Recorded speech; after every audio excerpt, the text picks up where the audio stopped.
नमस्कार and good evening. Just Hindi देख रहे सभी दर्शकों का बहुत बहुत स्वागत करती हूं। मैं आपके साथ गीत उदय सैनी और इस वक्त आप मेरे साथ देख रहे हैं स्ट्रेट टॉक।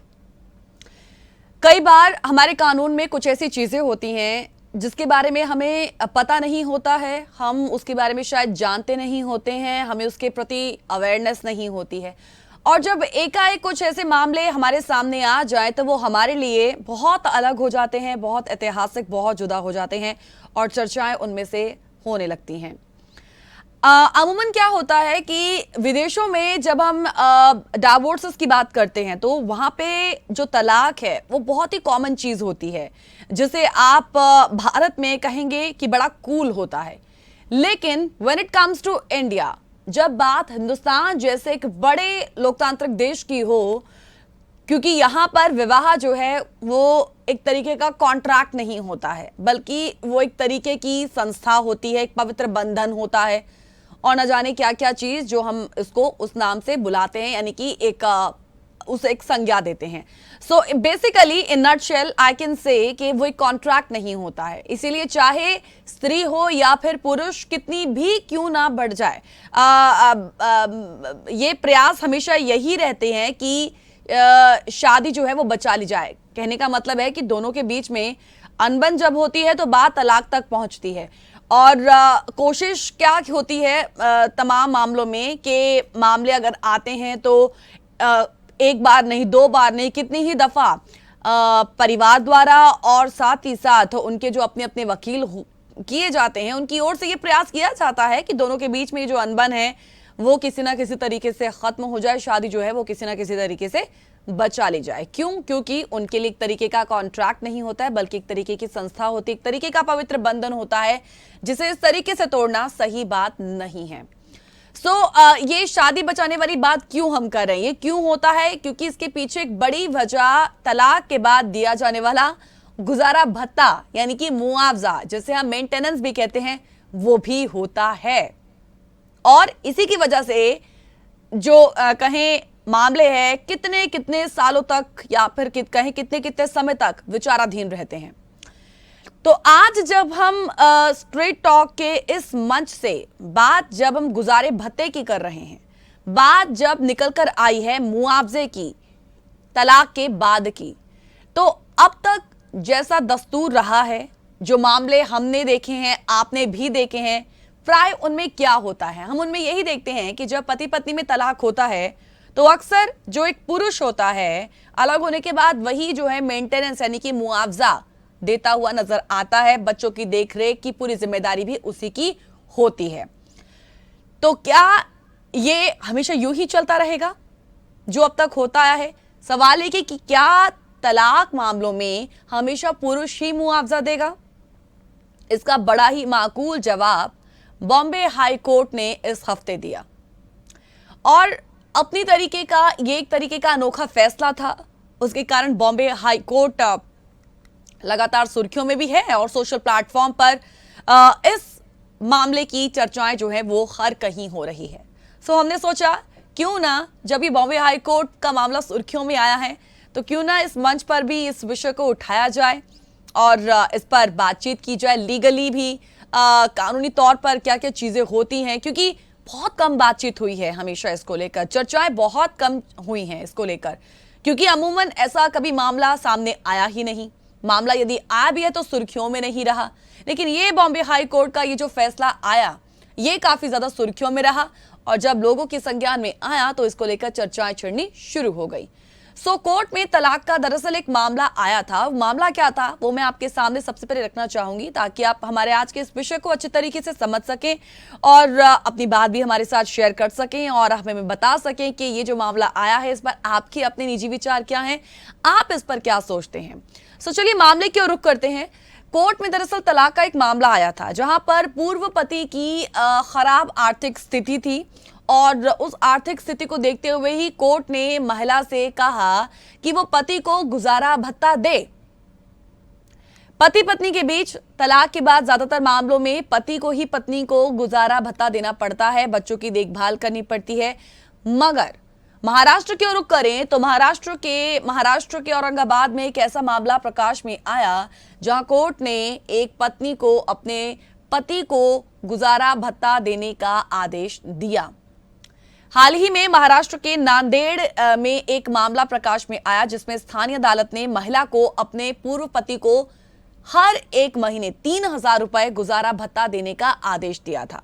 अब उस फैसले को बॉम्बे हाई कोर्ट ने भी बरकरार रखा और इसके साथ ही हाई कोर्ट ने पति की खराब आर्थिक स्थिति को देखते हुए महिला के स्कूल को भी ऑर्डर दे दिया कि वो हर एक महीने पर मंथ महिला की सैलरी से 5,000 रुपए काटकर उसे अदालत में सबमिट कर दे। आपको बता दें कि पति पत्नी के बीच ये जो तलाक हुआ था वो 23 साल पहले हुआ था।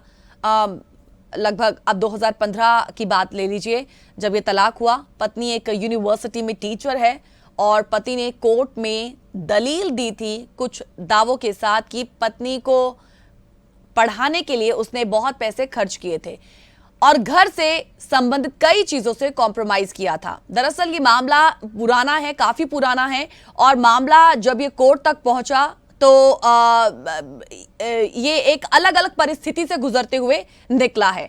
सो वक्त काफी लंबा हो गया लेकिन अमूमन अब चर्चाओं में ये आया है। सो पति ने कहा कि उसे स्वास्थ्य संबंधी कई दिक्कतें हैं जिसके चलते उसकी जो सेहत है वो ठीक नहीं रहती है, उसकी आर्थिक स्थिति ठीक नहीं है, जबकि उसकी पत्नी 30,000 रुपए प्रति महीने कमाती है। तो इसीलिए गुजारा भत्ता यानी कि जो मेंटेनेंस है उसकी सख्त जरूरत है।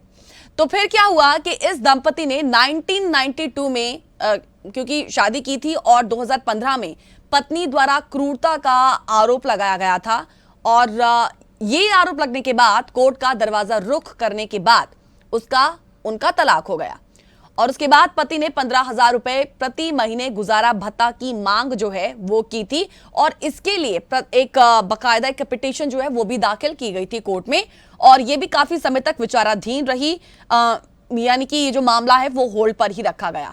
लेकिन पति ने उस वक्त कुछ दावे भी किए थे क्योंकि अमूमन क्या होता है कि जब तलाक की बात आती है और गुजारा भत्ते की बात आती है तो कुछ दावे जो है वो प्रस्तुत किए जाने की जरूरत होती है। उन दावों में सच्चाई होनी चाहिए, उन दावों में दम होना चाहिए। सो दावा किया गया था कि उसके पास आमदनी का आज कोई सोर्स है नहीं। सो दूसरी ओर पत्नी की भी अपनी दलील थी और उसने कहा कि पति की किराने की दुकान थी और वो अपने ऑटो रिक्शा को किराए पर देकर भी कमाता है जबकि उसे अपनी बेटी की भी देखरेख करनी होती है। तो ये दलीलें जो हैं वो पत्नी की ओर से दी गई थी मोटा मोटी तौर पर। तो इसीलिए पति द्वारा किए गए गुजारा भत्ते की मांग को खारिज किया जाना चाहिए, पत्नी द्वारा ये कहा गया। लेकिन उस वक्त क्या हुआ कि कोर्ट ने पत्नी की दलील को खारिज कर दिया और उसे अपने पूर्व पति को 5,000 रुपए गुजारा भत्ता देने का आदेश दिया गया। सो दावा पति की ओर से किया गया कि उसने अपनी पत्नी को पढ़ाया है, यानी कि शादी के बाद उसकी पढ़ाई लिखाई का सारा खर्चा उसने उठाया। पत्नी हर महीने 30,000 रुपए से ज्यादा कमाती है, पति की सेहत ठीक नहीं रहती है और वो कोई नौकरी नहीं कर सकता है। पत्नी के पास घर का सारा सामान है और प्रॉपर्टी भी है। दूसरी ओर पत्नी ने दावा खारिज करने के लिए क्या दलील दी कोर्ट में, कहा कि पति की किराने की दुकान है, वो ऑटो रिक्शा का मालिक है, रिक्शा किराए पर देकर पैसे कमाता है, दोनों की एक बेटी है जो मां पर ही डिपेंडेंट है। तो ये दोनों की ओर से दावे किए गए लेकिन कोर्ट ने क्या आदेश दिया, कोर्ट ने क्या किया कि दोनों पक्षों की इनकम और प्रॉपर्टी को पहले देखा, फिर कोर्ट ने पत्नी को आदेश दिया कि वो अपने पति को हर महीने 3,000 रुपए मेंटेनेंस दे, गुजारा भत्ता दे। अब दरअसल देखिए, जब एक व्यक्ति दूसरे को खाना, कपड़ा या फिर घर, एजुकेशन या मेडिकल जैसी बेसिक जरूरत की चीजों के लिए फाइनेंशियल सपोर्ट देता है तो उसे मेंटेनेंस यानी कि गुजारा भत्ता कहते हैं। ये बहुत ही सिंपल लैंग्वेज है इसकी। सो बहरहाल ये जो इस मामले का हमने यहां पर जिक्र किया है ये एक अपनी तरीके का अनोखा मामला रहा है। हालांकि गुजारा भत्ता देना ये कानून में पहले से ही दर्ज है और इसीलिए भी विचलित करता है क्योंकि अब तक हमने तलाक के लिए किसी भी मामले में पुरुष को ही गुजारा भत्ता देते हुए देखा है। कहीं ना कहीं कोर्ट ने एक नई पहल को अमली जामा जरूर पहनाया है और इसकी तारीफ भी की जानी चाहिए।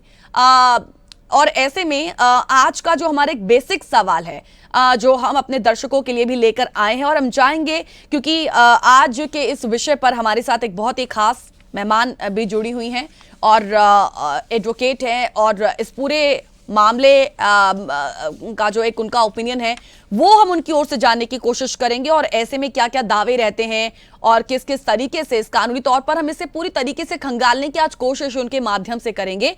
सो कुछ ही देर में वो हमारे साथ जुड़ेंगे, लेकिन हमारे व्यूअर्स के लिए भी आज एक सवाल है इस विषय से जुड़ा हुआ, और वो सवाल यह है कि तलाक के बाद क्योंकि पत्नी ही मोहताज होती है, लेकिन क्यों पति को भी है गुजारे भत्ते का हक। हम आपने अपने व्यूवर से ये जानने की कोशिश करते हैं कि ये कोर्ट की जो एक तरीके का कोर्ट में एक तरीके का मामला आया, हालांकि मामला बेहद पुराना भी है, और गुजारा भत्ता देते हमने देखा है पति को, पति द्वारा पत्नी को देते हुए देखा है, लेकिन कहीं ना कहीं कोर्ट ने ये जो एक नई पहल को अमली जामा पहनाया है, इसकी तारीफ क्यों की जानी चाहिए, क्यों पति को भी है गुजारे भत्ते का हक, ये अपने व्यूअर से हम ये जानने की कोशिश जरूर करेंगे। तो फोन लाइंस भी हमारी खुली हुई हैं, इन बिटवीन द प्रोग्राम आप अपनी राय हमारे साथ शेयर कर सकते हैं, कॉल कर इस मंच का हिस्सा बन सकते हैं, प्रोग्राम का हिस्सा बन सकते हैं। फिलहाल तो एक छोटे से ब्रेक के लिए रुक रहे हैं, तुरंत लौटेंगे स्ट्रेट टॉक में। Welcome back after the break. आप देख रहे हैं स्ट्रेट टॉक मेरे साथ, और स्ट्रेट टॉक के इस मंच पर आज के इस एपिसोड में हम बात कर रहे हैं एक ऐसे मामले की जो अपने आप में थोड़ा अनोखा है, और क्योंकि हम प्रोग्राम की बेहद शुरुआत में भी बात इसी को लेकर लगातार कर रहे थे कि अमूमन तलाक के बाद पति जो है, पति द्वारा गुजारा भत्ता पत्नी को दिया जाता है। कानून में ये पहले से ही दर्ज है चीजें कि पत्नी द्वारा भी दिया जा सकता है गुजारा भत्ता, लेकिन अपनी तरीके का ये जो पहला मामला संज्ञान में आया, उसके बाद चर्चाएं इसको लेकर छिड़ी हुई हैं। तो आज के इस एपिसोड में हम यही सवाल उठा रहे हैं कि क्या केवल महिलाओं को ही गुजारा भत्ता और भरण पोषण मांगने का अधिकार है? क्या हमारा कानून ऐसा ही कहता है? नहीं, क्योंकि हिंदू विवाह, हिंदू मैरिज एक्ट की जो धारा है 24-25, ये क्लियरली कहती है कि एक व्यक्ति जो बेरोजगार है और वास्तव में वो कभी भी जल्द ही नौकरी नहीं कर सकता है, तलाक के बाद भरण पोषण गुजारा भत्ता मांग सकता है। कुछ ऐसे प्रावधान हैं जिसकी सीमाओं के बारे में बातचीत जो है वो आज हम करेंगे, और इसे समझने की कोशिश करेंगे। जो सवाल इससे पहले भी हमने उठाए हैं, तो सवाल हमने व्यूवर्स के लिए भी रखा था, तो वो भी इस एपिसोड का हिस्सा बने और अपनी राय हमारे साथ जरूर शेयर करें कि वो इस मामले पर क्या कहते हैं।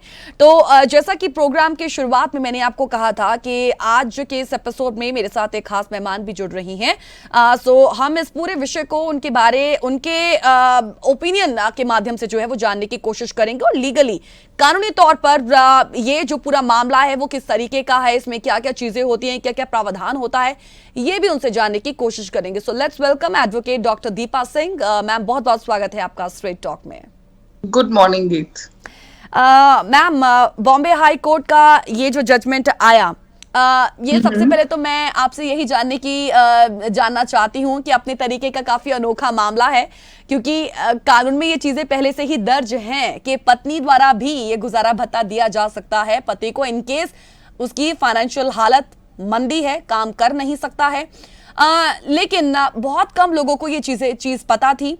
एंड सेकंड थिंग, अब जब ये मामला ही संज्ञान में आया, कोर्ट का जजमेंट आया बॉम्बे हाई कोर्ट का, तो चर्चाएं छिड़ गई सोशल प्लेटफॉर्म पर, हर कहीं। सो सबसे पहले तो मैं ये जो जजमेंट आया है उसी पर आपकी जो राय है वो जानना चाहूंगी। गीत, तो मेरे विचार से ठीक है, ये पहला बहुत बोल्ड स्टेप है, बट ऐसा नहीं है कि ये अनोखा है और ऐसा कोई प्रावधान कानून में पहले नहीं था। हिंदू मैरिज एक्ट 1955 में अगर आप धारा 24 और 25 को पढ़ें तो उसमें बहुत ही साफ साफ लिखा है कि स्पाउस वर्ड हो यूज किया है, ईदर ऑफ द स्पाउस। अगर बस कंडीशन सिर्फ एक इतनी है कि वो स्पाउस, चाहे वो हस्बैंड है या वाइफ है, अपने आप को सक्षम नहीं है सपोर्ट करने के लिए, तो इस सिचुएशन को मद्देनजर रखते हुए गुजारा भत्ता कोर्ट डिसाइड करती है। तो अब क्योंकि हम जेंडर इक्वालिटी की बात कर रहे हैं, जेंडर न्यूट्रलिटी की बात कर रहे हैं, तो आज की डेट में तो ये बहुत ही सराहनीय कदम है कि कोर्ट ने पहली बार एक ऐसा फैसला दिया, क्योंकि पहले आप जैसा आपने कहा ऐसा नहीं होता था, ऐसा सुनने में नहीं आता था। तो विचारधारा भी तो फर्क थी ना, सिचुएशन भी फर्क थी और सामाजिक वो इक्वेशन भी फर्क थी। पत्नी को ही दिया जाता था, लेकिन अब अब पत्नियां ही तो आगे आ रही हैं, लेडीज ही तो आगे आ रही हैं कि हमें इक्वालिटी दीजिए, जेंडर न्यूट्रलिटी। तो ये तो अब फिर दोनों तरफा फैसले अब आने शुरू हो जाएंगे इसमें। तो जब आप बहुत ज्यादा इक्वालिटी की डिमांड करते हैं, इट्स और I think in my opinion it's a very welcoming step in creating equal society. जी, राइट राइट राइट। बिल्कुल, अमली जामा जो पहनाया गया है ये अपने तरीके का कहीं एक अच्छा बोल्ड स्टेप जो है इसे कहा जा रहा है, लेकिन इससे बहुत सारी चीज़ें जो है वो जुड़ी हुई हैं। लाइक हम ये सोच रहे थे कि क्योंकि तलाक के मामले में जो कुछ भी कोर्ट ने पति के साथ किया है वो भले ही कहीं सुनने वालों को आज हैरत में थोड़ा डाल रहा हो, जिनको इसके बारे में पता नहीं है कि कानून में पहले से ही ये चीज़ें दर्ज हैं, लेकिन इसकी सराहना क्या इसलिए की जानी चाहिए क्योंकि अब तक जैसा देखा गया था कि जब जब तलाक हुआ मुआवजा या गुजारा भत्ता हमेशा पुरुषों ने ही दिया है, या इसकी सराहना कुछ और रीजंस की वजह से भी की जाने की जरूरत है? एक तो मेरे विचार से कि इस केस के फैक्ट्स भी थोड़े से फर्क थे, क्योंकि इसमें हस्बैंड ने डिसाइड किया था he will stay at home and he was contributing in the house hold chores, because इसमें वाइफ जो है अपनी स्टडीज परस्यू कर रही थी, further studies, and he was helping in her pursuing her study. तो जब देखिए ना, जब रोल रिवर्स हो गए और एट द सेम टाइम वो फिजिकली और मेंटल डिसेबिलिटी की वजह से सक्षम भी नहीं था अपने आप को इंडिपेंडेंट करने के लिए, इंडिपेंडेंट अपने आप को सपोर्ट करने के लिए। तो एक तो इस कारण की वजह से भी ये सराहनीय स्टेप है, और जैसा आपने खुद कहा कि लोग इस बारे में बहुत चर्चाएं कर रहे हैं, तो नया फैसला आने पे चर्चाएं तो लाजमी ही है, लेकिन एट द सेम टाइम जैसे हम कई बार डिस्कस करते हैं कि हम equal society, gender neutrality, gender sensitization, जब हम इस तरफ जा रहे हैं तो इसे भी हमें एक तरह से एक्सेप्ट कर लेना चाहिए। अच्छा, अगर हम इसे थोड़ा सा रियलिस्टिक वे में देखें, क्योंकि इसे लेकर आज ये सवाल है कि तलाक के बाद पत्नी ही क्योंकि अक्सर मोहताज होती है गुजारे भत्ते के लिए, लेकिन हम भी जो एक बेसिक सवाल है कि क्यों पति भी क्यों पति भी गुजारे भत्ते का एक हकदार होना चाहिए? इसलिए होना चाहिए कि कानून में लिखा है, हिंदू मैरिज एक्ट बिल्कुल साफ साफ कहता है, वर्ड उसने जो है ईदर द वाइफ और द हस्बैंड यूज किया हुआ है उसमें। अगर आप हिंदू मैरिज एक्ट की धारा 24 को देखें, उसमें भी लिखा है कि if it appears to the court that either the wife और the husband as the case में be has no independent source, so वो ड्यूरिंग द पेंडेंसी भी ले सकते हैं जब डिवोर्स प्रोसीडिंग्स, क्योंकि देखिए ना एक्सपेंसेस लगते हैं, ट्रैवल एक्सपेंसेस हैं आपके, और आपको लॉयर भी इंगेज करना पड़ता है, और बहुत तरह के एक्सपेंसेस हैं। अगर वो सक्षम नहीं है तो वाइफ को तो मिलेगा ही। ये नजरिया तो हमारे बिल्कुल दिमाग में बैठा हुआ है, लेकिन अगर ऐसा केस हस्बैंड के साथ भी हो सकता है। ये हो गया धारा 24 में, तो during the pendency of proceedings either of the spouse can claim. फिर एक धारा 25 भी है जिसमें आपको भी पता होगा कि तलाक की डिक्री के बाद वाइफ को परमानेंट एलिमनी और मेंटेनेंस दी जाती है। तो लेकिन में भी साफ साफ लिखा है कि बाय ईदर द वाइफ और the husband as the case में बी। तो कानून ने तो कोई डिस्टिंक्शन करी नहीं, कानून ने कोई डिस्क्रिमिनेशन नहीं किया। कानून में तो ये 1955 का एक्ट है और तभी से ये एग्जिस्ट करता है। ये बात और है कि इसको समय लगा समझने में, और मे बी अब तक ऐसा कोई अनोखा केस आया भी ना हो। तो कानून तो हर एक ठीक है सबके लिए समान, लेकिन हर एक केस के फैक्ट्स और सर्कमस्टेंसेस भी फर्क होते हैं। तो और फिर अप्रोच क्या रही जज की और उसकी फैक्ट्स क्या है। अभी सुनने में तो हमें सिर्फ यही लगता है ना कि वाइफ को कह दिया, नया सा फैसला है, लेकिन अगर हम उसके फैक्ट्स पढ़ते हैं तो हमें ये कदम बहुत सराहनीय भी लगता है कि बहुत अच्छा हुआ। ये मेरी ये जब मैंने आपसे सवाल किया था, मैंने शुरुआत में वो शब्द का इस्तेमाल रियलिस्टिक वे में, क्योंकि देखिए कानून ने तो ये इस दर्ज पहले से ही है कि पति द्वारा भी गुजारा भत्ता दिया जा सकता है, एलिमनी, एंड पत्नी द्वारा भी, ये क्योंकि ये कानून में चीजें दर्ज हैं। क्योंकि हम गुजारे भत्ते की जब बात करते हैं कि पति द्वारा जो है वो दिया जाना चाहिए पत्नी को इनके जब तलाक की नौबत आती है, क्योंकि हम ये सोचते हैं कि उसका एक अधिकार है, लेकिन अधिकार के साथ साथ बहुत सारी और भी चीजें हैं। एक महिला होने का जो टैग है उसके साथ लगा हुआ है कि हाँ वो क्या करेगी आगे, उसे एक अलग अलग संज्ञाएं दी जाती हैं कि वो अबला है, वो कुछ के बच्चों को कैसे संभालेगी, मतलब और भी बहुत सारी चीजें जो समाज में वो दी जाती हैं। लेकिन जब इस तरीके के केसेस आते हैं तो मतलब मेरे कहने का मतलब ये है, एक सवाल जो ये है कि कानून को एक थोड़ा सा अलग दृष्टि से अलग तरीके से रखकर उसे दूसरे वे में अगर समझने की कोशिश करें कि पति को क्यों गुजारे भत्ते की जरूरत है, तो फिर हम इसे हाँ जी आप शायद मेरे सवाल का मतलब समझ गए होंगे। समझ गए। रियलिस्टिक की तो ये है कि यही जब हम कभी आप मैरिटल रेप की बात करते हैं तो तब हम कह देते हैं कि नहीं विवाह तो एक संस्कार है और हर कोई से बंधा हुआ है, जन्मों जन्मांतर का संबंध है जी। तो में फिर अगर विवाह एक संस्कार है, जन्मों जन्मांतर का एक संबंध है, तो जो भी उस संबंध को तोड़ना चाहता है और जो दूसरे व्यक्ति के प्रति, जो कि चाहे महिला है या पुरुष है, वो अगर सक्षम नहीं है, उसका अपना कोई इंडिपेंडेंट सोर्स नहीं है, तो इसमें मुझे नहीं लगता कि कोई ये अनरियलिस्टिक अप्रोच है कि उसको मेंटेनेंस दे दिया जाए।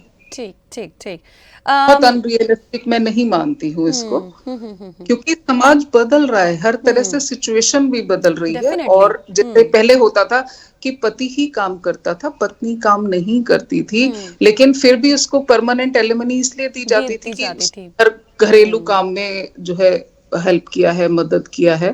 तो अब जब कई महिलाएं ही प्रेफर करती हैं कि वो काम करें और हस्बैंड घर पे रहे, और जब रोल बदल ही रहे हैं तो उसको तो हम अनरियलिस्टिक अप्रोच से नहीं देखते ना। तो इस फैसले को भी हमें सराहना चाहिए। ठीक। दीपा जी, पति के मेंटेनेंस को लेकर कानून क्या कहता है, ये हम थोड़ा सा आपसे पूरा ब्रीफ में जानना चाहेंगे, क्योंकि बहुत सारे इसके साथ प्रावधान, अमेंडमेंट्स जुड़ी हुई हैं, और वो कौन कौन से प्रावधान हैं ये मैं आपसे जरूर जानूंगी। लेकिन फिलहाल एक छोटा सा ब्रेक अभी ले रहे हैं, जुड़े रहिएगा, अपने दर्शकों से भी कहेंगे स्ट्रेट टॉक में। वक्त तो चला छोटे से ब्रेक का, तुरंत लौटेंगे सेम सब्जेक्ट के साथ। Welcome back after the break. Straight talk देख रहे हैं आप, और बॉम्बे हाई कोर्ट के एक जजमेंट की बात, जिसमें पत्नी द्वारा एक कहीं गुजारा भत्ता एलिमनी देने की बात की गई है पति को, क्योंकि आर्थिक तौर पर पति जो है वो उतना सक्षम नहीं है और वो जल्द वास्तव में नौकरी कर नहीं सकता है। सो सवाल ये उठा कि तलाक के बाद भरण पोषण और गुजारा भत्ता मांग ये जो की गई है क्या ये सही है, और अपने तरीका के जो मामला सामने आया है ये किस तरीके का मामला है, तो ये पूरा आज समझने की कोशिश करें। लेकिन क्योंकि ब्रेक में जाने से पहले सवाल हमने डॉक्टर दीपा जी से ये उठाया था कि ये जो मेंटेनेंस है, ये जो गुजारा भत्ता है, एलिमनी है, कानूनी तौर पर ये जो इसके साथ कौन कौन सी जो चीजें हैं वो जुड़ी हुई हैं, बेसिकली जो प्रावधान है इसके साथ वो कौन कौन से जुड़े हुए हैं। डॉक्टर दीपा जी, एक बार फिर से स्वागत करते हैं आपका स्ट्रेट टॉक में। तो सवाल आपसे वही था, मैं चाहूंगी कि हम कंटिन्यू करें उस विषय को आगे बढ़ाते हुए कि पति के मेंटेनेंस या फिर एलिमनी को लेकर कानून एक्चुअल में कहता क्या है, कौन कौन से अमेंडमेंट्स जो हैं वो इसके साथ जुड़े हुए हैं, प्लीज बताइएगा। मैंने आपको पहले भी बताया कि द हिंदू मैरिज एक्ट 1955 में धारा 24 और धारा 25 इस सिचुएशन को डील करती है, और इसमें जरूरी नहीं, उन्होंने वर्ड जो है either of the party, wife और हस्बैंड वर्ड यूज किया है।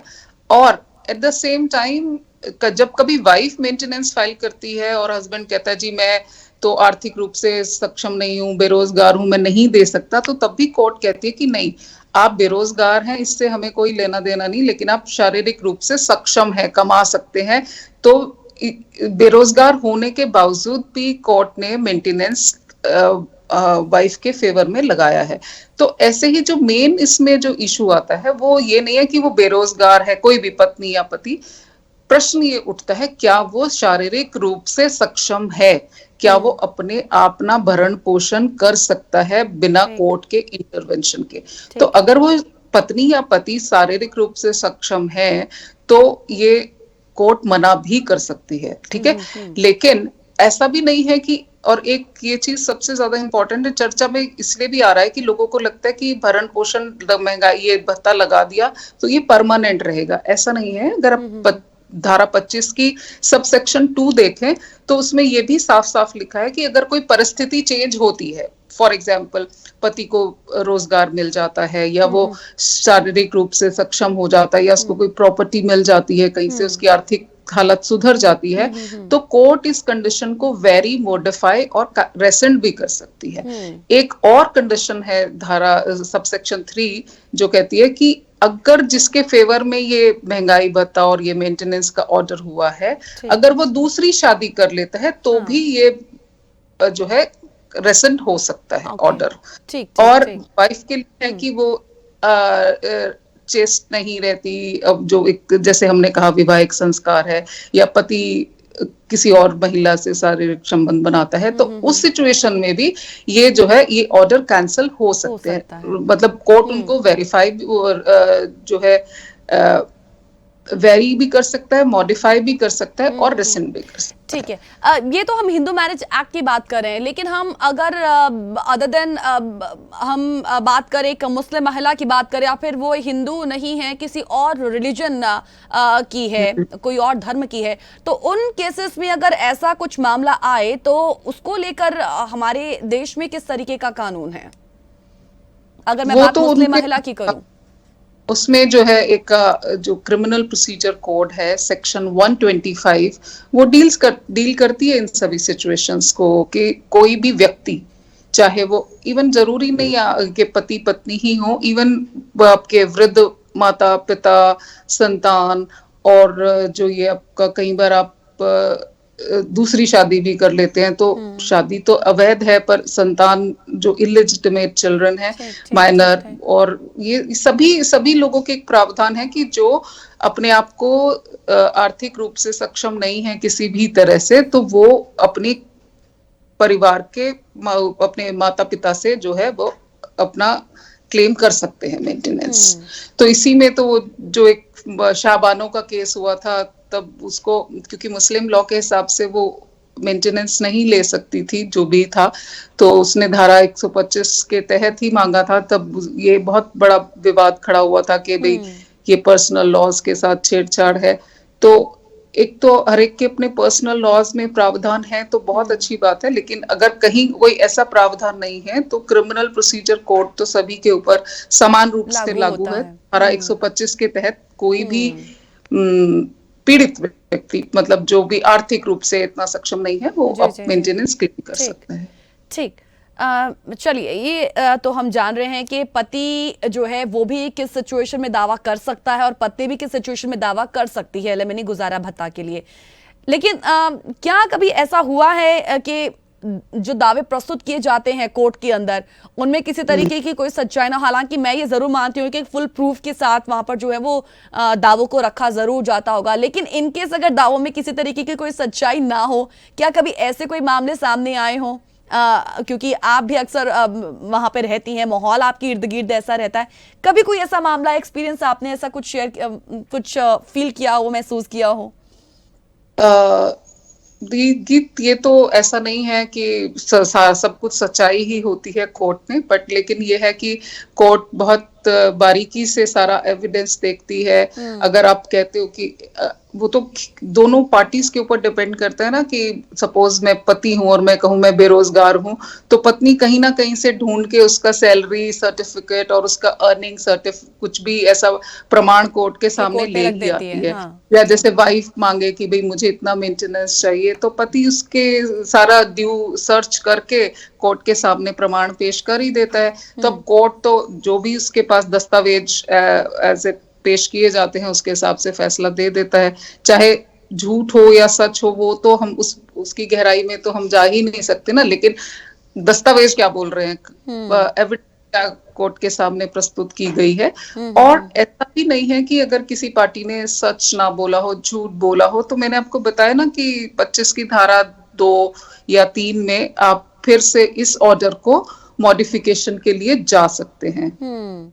अगर आपको कुछ और उसके खिलाफ बाद में सबसीक्वेंट सिचुएशन में कोई ऐसा प्रमाण मिलता है तो आप उसको पेश करके दोबारा से इस भत्ते को जो है कम भी करा सकते हैं, दोनों पार्टी के ऊपर है, ज्यादा भी करा सकते हैं और ये रेसेंट भी हो सकता है ऑर्डर। अच्छा, ऐसा भी होता होगा कभी कि कोर्ट में ज्यादा भत्ते की जो है वो मांग कर दी गई हो, तो उस सिचुएशन में कोर्ट किस तरीके की ऑर्डर्स देता है?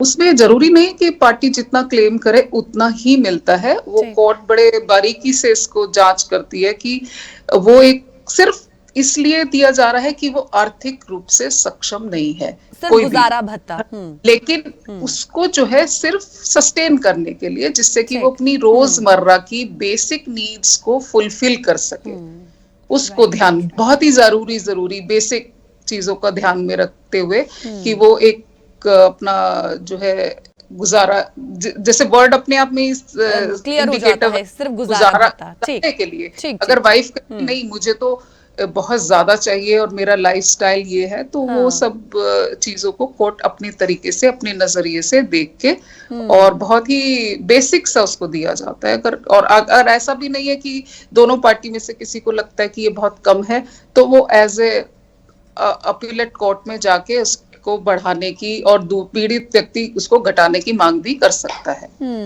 ठीक।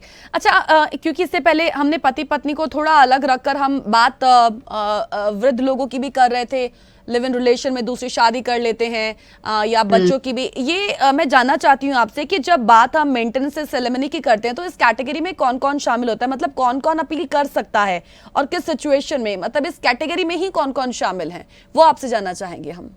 उसमें आपका जो है पेरेंट्स आ गए, आपके जो माइनर डॉटर आ गई, माइनर बच्चे आ गए और इलेजिटिमेट चिल्ड्रन भी इसमें आ जाते हैं। जब तक वो मेजॉरिटी अटेन नहीं करते तो वो क्लेम कर सकते हैं मेंटेनेंस। ठीक है। अच्छा, पर कंडीशन वही रहती है कि वो सक्षम नहीं है आर्थिक रूप से। ठीक। अच्छा, इन बिटवीन बच्चों का फिर खर्च है वो किस तरीके से देखा जाता है, क्योंकि हम तो यहाँ पर सिर्फ गुजारे भत्ते की बात कर रहे हैं। बच्चों की एजुकेशन और अगर वो कोई और एक्टिविटी परस्यू कर रहे हैं तो उसको एक डिसेंट लाइफस्टाइल देने की जो है कोर्ट की एक इंटेंशन इसमें होती है।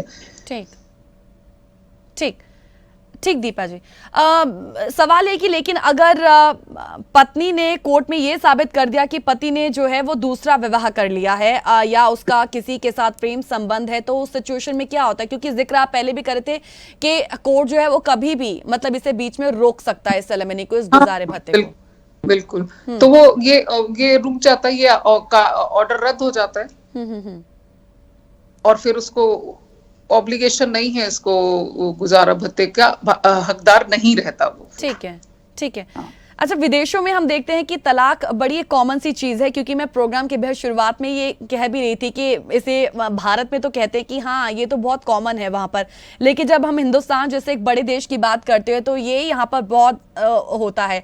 तो मैं आपसे ये जानना चाहूंगी गुजारे भत्ते के से पहले कि जिस तरीके से चाहे वो स्त्री हो पुरुष हो, कहीं ना कहीं उन दोनों की शादी को बचाने की जो बात है वो अक्सर की ही जाती है, लेकिन ऐसा क्यों होता है कि इसकी एक सबसे बड़ी वजह तलाक के बाद दिया जाने वाला गुजारा भत्ता ये एलिमनी ही होता है, जिसकी वजह से दोनों की शादी को क्योंकि जो तलाक बीच में आ जाता है वहां पर तक पहुंचने दिया ही नहीं जाता है, मतलब किसी ना किसी तरीके से शादी को जो बचाने की है वो बात की जाती है, इनफैक्ट वकीलों द्वारा भी। वो इसका रीजन ये नहीं है कि गुजारा भत्ता ना देना पड़े। कई सिचुएशन ऐसी भी आती हैं कि जहां husband and wife mutually agree कर जाते हैं आपसी रजामंदी से, तो उसमें तो वो बल्कि हायर अमाउंट पहले ही डिसाइड हो जाता है कि ठीक है, कोर्ट प्रोसीडिंग्स को बहुत लंबा करने के बजाय मैं आपको परमानेंट एलिमनी ज्यादा दे दूंगा, बट आप एग्री कर जाओ। एक कुछ केसेस इस टाइप के होते हैं, परिवार द्वारा भी ऐसा किया जाता है, थोड़ा प्रेशराइज किया जाता है। हाँ जी, बिल्कुल बिल्कुल। ये तो एक नेगोशिएशन का एक वो है तरीका, जरिया है। तो लेकिन हम सभी केसेस को एक ही श्रेणी में नहीं रख सकते, तरह तरह के आते हैं जहां कभी कभी वाइफ बिल्कुल तलाक नहीं लेना चाहती और कभी कभी ऐसा भी पाया मैंने जो पति भी तलाक नहीं लेना चाहता। तो लेकिन ये तो कोशिश पहले रहती ही है कि एक बार मीडिएशन के लिए भेजा जाए, तो लेकिन मीडिएशन में वो रहना या ना रहना इतना इम्पोर्टेंट नहीं कभी मुझे महसूस हुआ, जो कि गुजारे भत्ते को ही लेके डिस्प्यूट ज्यादा रहते हैं कि इतना नहीं चाहिए, ये इतना ज्यादा चाहिए, तो उस पे एग्री कर जाते हैं, तो यूजुअली सारे जो मीडिएशन उसी को लेके होती है। पर ऐसा कभी नहीं देखा कि वो अपना केस वापस ले लें मीडिएशन के बाद। ठीक है, ठीक है। एक और छोटे से ब्रेक के लिए यहाँ पे रुक रहे हैं, स्ट्रेट टॉक में तुरंत लौटेंगे, जुड़े रहिएगा आप भी हमारे साथ। Welcome back after the break. आप देख रहे हैं स्ट्रेट टॉक मेरे साथ, और आज बात हम एक ऐसे गुजारे भत्ते की कर रहे हैं। अमूमन जैसे हम सुनते थे कि पति द्वारा गुजारा भत्ता दिया जाता, लेकिन पत्नी द्वारा अगर गुजारा भत्ता दिया जाता है तो क्या क्या सिचुएशंस रहती हैं, क्या क्या प्रावधान किस तरीके के रहते हैं, और बहुत सारी ऐसी चीजें जो इसके साथ पहलू जुड़े हुए हैं उसे आप समझने की कोशिश कर रहे हैं। डॉक्टर दीपा जी, एक बार फिर से आपका स्वागत करते हैं स्ट्रेट टॉक में। अच्छा, यहाँ पर इन बिटवीन मैं ये चीज समझना चाहती थी, हालांकि जो कुछ ऐसे सवाल मेरे साथ ये भी जुड़े हुए हैं हम इस मामले के साथ, कि कई बार ऐसे भी मामले देखने को शायद मिलते होंगे जिसमें अलग रह रही पत्नी को गुजारा भत्ता देने के टाइम पति जो है वो खुद को जानबूझकर कंगाल जो है वो साबित करने की कोशिश करे। क्या कभी ऐसा होता है? हाँ, बहुत बार क्या अक्सर ऐसा होता है, लेकिन कोर्ट कहती है कि ठीक है, आपके पास आर्थिक तंगी है, लेकिन आप फिजिकली तो वेल बॉडीड पर्सन हो, फिजिकली सक्षम हो, हम फिर भी आपको आपके खिलाफ ये गुजारे भत्ते का आदेश जारी करेंगे। ठीक, बहुत बार होता है। ओके, नहीं, क्योंकि ये मे बी शायद आपके संज्ञान में भी ये केस होगा। ये एक डॉक्टर से जुड़ा हुआ केस था जिसको मैंने स्टडी किया था। उस वक्त क्या हुआ था कि पत्नी द्वारा जब गुजारा भत्ता, एलिमनी या मेंटेनेंस देने की बात की गई थी, तो डॉक्टर ने जॉब तक छोड़ने की बात कह दी थी।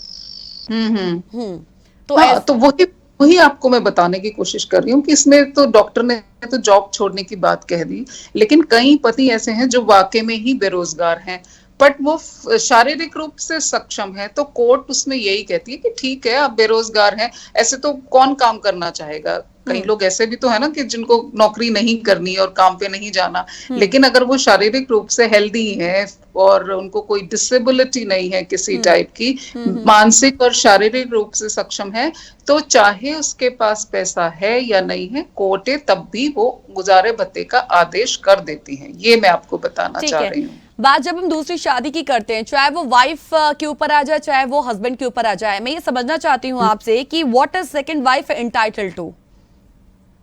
सेकंड वाइफ से वो तो उसकी तो कोई एंटाइटलमेंट नहीं है, लेकिन वो बच्चे के लिए जरूर मेंटेनेंस मांग सकती है। ऑलराइट, तो ऐसा हो सकता है कि डाइवोर्स ना हुआ हो, लेकिन फिर भी जब गुजारे भत्ते देने की बात आती है तो उस सिचुएशन में क्या होता है? क्योंकि मामले जो है देखते हैं अमूमन के काफी विचाराधीन रहते हैं, और इसका जो एक फीसद है वो भी काफी ज्यादा है। नहीं, दो सिचुएशन है। एक तो डिवोर्स, आप दो चीजें ऑप्ट कर सकते हैं कि या तो जुडिशियल सेपरेशन आप डालें, जिसमें कि कई पति पत्नी नहीं चाहते कि उनके जो है शादी पे वो तलाक की मोहर लगे, तो वो जुडिशियल सेपरेशन ऑप्ट करते हैं। उनकी अपनी अपनी अलग अलग कंडीशंस होती है, वो अलग रहते हैं और वो उनको तलाकशुदा का स्टेटस नहीं मिलता। और एक ये है कि जब आप डिवोर्स पिटिशन आपने फाइल कर दी है, तो ड्यूरिंग पेंडेंसी भी तो बहुत खर्चा होता है ना, क्योंकि आप अलग रह रहे, क्योंकि ये भी एक कंडीशन है कि आप 1 साल से अलग रह रहे हो और अलग रह रहे होंगे तो डिवोर्स पिटिशन फाइल होगी। तो during the pendency of divorce petition also either of the party can claim maintenance. और ये भी मैं आपको साथ साथ बता दूं कि जरूरी नहीं कि जितना क्लेम किसी ने मांगा हो, उसमें जो लेने वाला है या लेने वाले की जो है आर्थिक सक्षमता देखी जाती है, तो जो रेस्पोंडेंट है या दूसरी पार्टी है उसकी भी आर्थिक सक्षमता देखी जाती है कि क्या उसके पास सफिशिएंट प्रॉपर्टी, सफिशिएंट मींस है इतना गुजारा भत्ता देने के लिए जितना कि दूसरी पार्टी कर रही है। और एक और इम्पोर्टेंट चीज जो आ जाती है कि सारी जो पिटिशंस हैं या एविडेंस रिकॉर्ड हो रहा है, दोनों पार्टी का कॉन्डक्ट कैसा है एक दूसरे के प्रति। बहुत सारे मुद्दों को ध्यान में रखा जाता है। तो ये ऐसा नहीं है कि फैसला पढ़ते ही आपको एकदम शॉक लगे कि ऐसा इतना क्यों दे ठीक दिया है। या क्यों नहीं दिया गया। हर एक केस को ना बहुत बारीकी से पढ़ने की जरूरत होती है और कोर्ट हर एक एंगल से उसको टेस्ट करके गुजारा भत्ते का आदेश करता है। ठीक है। अभी आपने यहाँ पर जिक्र किया था 1 साल 2 साल का। इनकेस अगर ऐसा हो रहा होता है कि अलग रह रही जो दंपति है वो काफी साल गुजर जाने के बाद, आप मान लीजिए 15 साल 20 साल या 30 साल, उसके बाद अगर गुजारे भत्ते की मांग करे तो उस सिचुएशन में क्या होता है? तो उसमें लेकिन उसको प्रूफ तो तब भी यही करना पड़ेगा ना कि वो आर्थिक रूप से सक्षम नहीं है। यानी कि तभी भी प्रावधान है कि आप इतने टाइम बाद यदि आप इसके लिए अर्जी देते हैं तो आप वो पा सकते हैं। हाँ जी, बिल्कुल। ठीक है, ठीक है। अच्छा, भत्ता मिलने में अमूमन जो अड़चने जो है वो किस तरीके की आती हैं, किस तरीके के चैलेंजेस जो हैं वो अक्सर दंपतियों को फेस करने पड़ते हैं? ये तो मैं एक चीज समझती हूँ कि जो उनकी ओर से दलील पेश की जाती होगी, पहले तो उनमें सच्चाई जो है वो होनी चाहिए, लेकिन इसके अलावा मैं ये समझना चाहती हूँ कि भारत में जब इस तरीके के किसी कोर्ट में केसेस आते हैं तो प्रक्रिया कैसी है? क्या वो प्रक्रिया सरल है या फिर जो दंपति होता है उसको बहुत सारे जो चैलेंजेस फेस करने पड़ते हैं, समय बहुत ज्यादा लग जाता होगा? अड़चने जो है बेसिकली वो किस तरीके की आती हैं?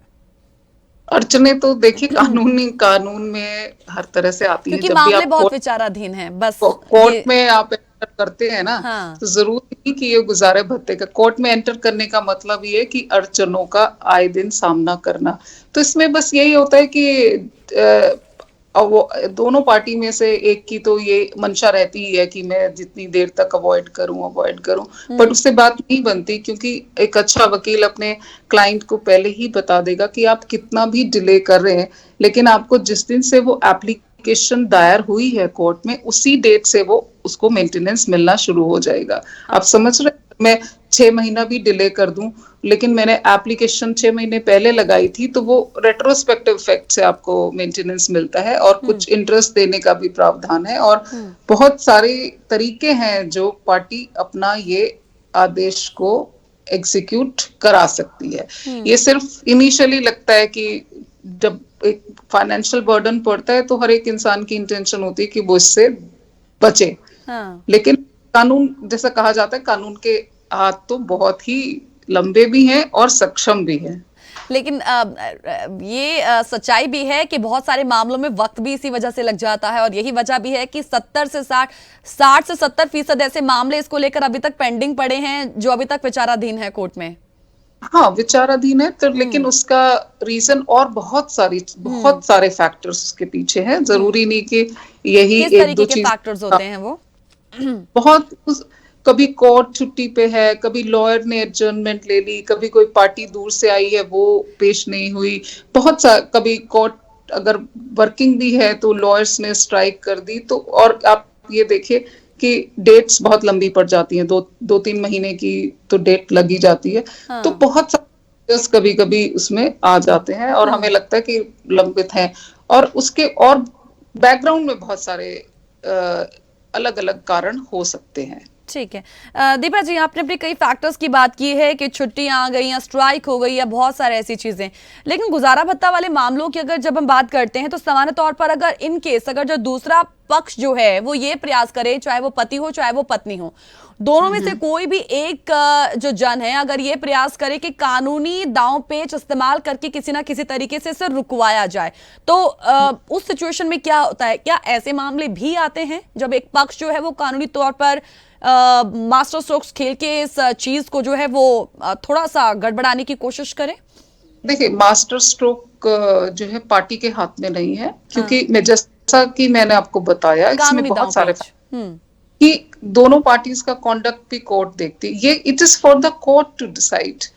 मास्टर स्ट्रोक खेलने से तो बात बनती नहीं ना। ठीक है, अब तो बल्कि इतना अच्छा कर दिया कि सारे ये एक डेजिग्नेटेड कोर्ट आ गया, फैमिली कोर्ट ही इसके फैसले को, ये सारे केसेस को डिसाइड करता है और वो कोई और दूसरा उसको तरह का केस नहीं दिया जाता। वो कोर्ट एक टोटली इंडिपेंडेंटली इन्हीं केसेस को डील करती है और जब तक भी न्यायपालिका में अपीलेट कोर्ट्स हैं, उनका एक अपना ही हायरार्की और इतना स्ट्रक्चर्ड सिस्टम है कि कोई पिटिशनर या रिस्पोंडेंट मास्टर स्ट्रोक नहीं खेल सकता। ज्यादा से ज्यादा इतना हो सकता है कि जितना महंगाई भत्ता डिसाइड किया है कोर्ट ने, तो दूसरी पार्टी हायर कोर्ट में जाके इसको कम कम करा कर ले। सकती है। ठीक है। अच्छा, अगर गलत दस्तावेज पेश किए जाएं किसी एक पक्ष द्वारा, तो उस सिचुएशन में क्या किस तरीके के प्रावधान है सजा को हाँ, लेकर? तो सजा को लेकर उसमें उसमें क्रिमिनल प्रोसीडिंग्स हो सकती हैं, और ठीक है। जो क्रिमिनल प्रोसीजर कोड में भी उस सिचुएशन के लिए कोर्ट के सामने झूठे दस्तावेज पेश करने के लिए, और आईपीसी में भी ये सारी चीजें सेक्शंस उन सिचुएशंस को डील करने के लिए दिया गया है, क्योंकि झूठे दस्तावेज पेश करना तो अपने आप में ही एक अपराध है। बिल्कुल बिल्कुल सही। अच्छा दीपा जी, मेरा आपसे आखिरी सवाल ये है, हालांकि ये दस्तावेज, माफ कीजिएगा, गुजारा भत्ता, एलिमनी, मेंटेनेंस, इन सबसे थोड़ा सा अलग है। तलाक होने के बाद कानूनी रूप से दिया जाने वाला ये जो एक मेंटेनेंस, ये जो गुजारे भत्ते जिसकी आज हम बात कर रहे हैं, और आपसे तमाम इससे जुड़ी चीजें समझने की आपसे कोशिश की है, अमूमन एक सवाल जो है वो उठता है कि कहीं ना कहीं स्त्रियों को आत्मनिर्भर ना होने का एक कारण ये बना है या बनता आ रहा है, किस ऐसा है? चीज का? आत्मनिर्भर ना बनने का। जी जी।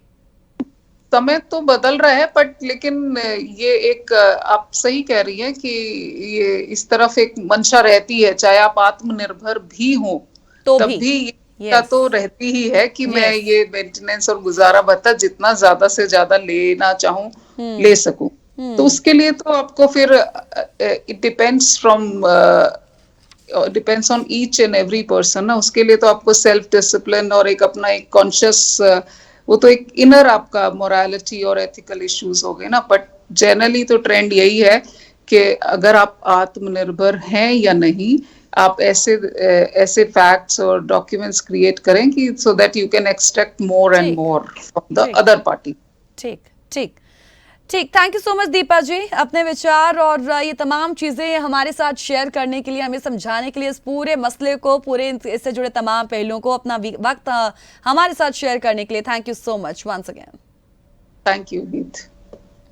सो ये था हमारा आज का एपिसोड, जिसमें आज हमने गुजारे भत्ते, एलिमनी, मेंटेनेंस की बात की है। पति द्वारा नहीं, पत्नी द्वारा पति को, अपने आप में ये एक मामला था कानून में पहले से दर्ज, लेकिन मामला जब बॉम्बे हाई कोर्ट का आया और उस पर उसका एक कहीं फैसला आया, तो ये चर्चाओं का विषय बन गया, जिसे आज हम पूरे समझने की कोशिश करेंगे कि कानूनी तौर पर इसको लेकर क्या क्या और किस किस तरीके के प्रावधान है। उम्मीद है आज का एपिसोड आपको पसंद आएगा। फीडबैक देने के लिए आप info@justbroadcasting.com के साथ साथ geet@justbroadcasting.com पर भी हमें मेल कर सकते हैं। इस आज के इस एपिसोड को लेकर अपना फीडबैक हमारे साथ शेयर कर सकते हैं। स्ट्रेट टॉक में आज के लिए इतना ही। जो जिंदगी बाकी प्रोग्राम के लिए जुड़े रहिएगा हमारे साथ। नमस्कार।